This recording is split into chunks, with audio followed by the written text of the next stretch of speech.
Chapter 9. Patience, Arnold's Sampler. Count your threads, Patience, child. You will do well to give better heed to your sewing than to the window. Methinks your eyes have been following the garden path over often the last half hour, and your work has suffered the while. Why, when I was a lass in Devon, I had stitched 6 samplers before I was your age, and one of them had the entire Lord's Prayer upon it embroidered in letters of red so small that your grandam had to don her spectacles in order to spell it out. Ah, well, the girls of today are catching the spirit of the times, revolt against the old order and small patience with the new. I must be off, Patience, and across the orchard to Mistress Edwards with a bowl of curds. She has a mind that they cure her gout. Do you attend your work while I am gone? The sampler is almost finished. I can read the text at the top in spite of its crooked letters, dear child. A soft answer turneth away wrath. Here are all the letters of the alphabet, too, and now it remains only for you to embroider your name in the cross-stitch. Measure your stitches with great care, for you will likely begin it so near the border that you will have small space left for Arnold. I shall be back by tea-time. Mistress Arnold stooped to touch with one thin white hand, stripped of all its jewels, the bowed, brown head of the little girl who sat by the window sewing. If you finish the sampler by 5 o'clock, you may go in the garden and play. Oh! Mistress Arnold turned in the doorway and pulled from the green silk reticule which hung at her side a long iron key. I will leave the key to the barn in your charge, Patience, and on no account give it to any one until I return. Your father tells me that his store of powder and shot is increasing daily, and we are likely to need these before long. Mistress Arnold sighed as she stepped over the threshold and took her way, a tall, straight figure in gray crinoline, between the pink clouds that the apple blooms made, and then out of sight. Small Patience Arnold, a little brown-eyed lass who had seen 8 summers in the quaint, white-walled town of Lexington, watched her mother. Then she leaned back in the stiff, wooden chair that was so much too high for her, drawing a weary little sigh. It was very dull, indeed, and stupid to stay in the bare kitchen. All outdoors, the first bees, the robins, and the perfume of the apple trees called her. Oh, if she might only drop her sewing to the floor and run out to the garden, darting in and out among the trees like a bluebird in her straight frock of indigo-dyed homespun.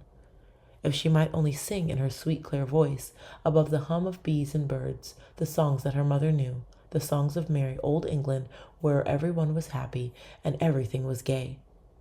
But no, she must not go. There was the square of rough cloth in her hand, and the sticky needle, and the thread that would not in spite of Patience's care. Every little girl in Lexington had finished a sampler, and some of them 2 by the time they were 9. She must hurry, for the afternoon was wearing away. Soon the sun would drop behind the orchard. Such a long name it was to sew. Patience Arnold. Patience took up her needle again and began to count the stitches and embroider the letters P-A-T. There were so many of the letters, and they were very crooked, for all the world like the new Minutemen whom her father drilled on the village green when it was dusk. No one saw the Minutemen march and countermarch, and no one could hear their feet in the soft grass. Patience laughed to herself, a merry little trill of a laugh, as she bent over the letters of her work. You are Mistress Anderson's lad, who has such long legs and thinks he will be the captain of the militia some day. Patience pointed to the A. And you? She put her needle in the T, but a long shadow lay across the doorsill. There were other shadows on the grass outside. Where had they come from? Why, the orchard was full of soldiers. One stood, even now, in front of Patience, a most gallant gentleman in scarlet broadcloth and gold lace, holding his cocked hat in his hand and smiling down at the little girl. So the bumpkins of this little town of Lexington, too, have taken upon themselves the gentle art of soldiering. It is high time that His Majesty interfered. The man seemed to speak to himself. Then he bent so low over the little girl in her straight-backed chair that the gilt fringe which dangled from his epaulets brushed Patience's cheek. Such a pretty little lass, and so industrious, as she sits alone in this great house. He paused, watching Patience's trembling little brown fingers. She was frightened by his emissary of the king. Then he continued, I would ask shelter for my men. He pointed to a score of soldiers in red coats who swarmed the dooryard, now laughing, brawling, and trampling on Mistress Arnold's beds of savory herbs. The day is warm, and we have had a long march from Boston town. I would that my men might lie and rest a space on the cool hay of your barn, my little lady. We have tried the door, but we find it barred, and the key is missing from the padlock. Will you give me the key, little maid? Patience bent lower over her work as the last words came from the man's lips. Reaching in her homespun pocket for the key which her mother had given her, she clasped it in her hand and held it underneath the sampler as she stitched the letters once more. For a second she did not speak. It seemed as if her throat was burning. Her lips were dry with fear. Then she looked up, smiling a wistful little smile. "No, kind sir, I cannot give you the key." "Oh, so the little lady is stubborn." The man crossed to the door and motioned to the waiting soldiers outside. In a second they had obeyed his summons, swarming Mistress Brewster's clean kitchen and covering the spotless floor with the dust of the high road. "Search the house," commanded their leader. "Yonder stubborn girl is tongue-tied and stubborn. She will neither give up the key nor tell me where it is. Overturn the chest of drawers, tear up the carpets, break down the doors, spare nothing, I say, but bring me the key of yonder barn." No sooner were the words spoken than the work of pillage began.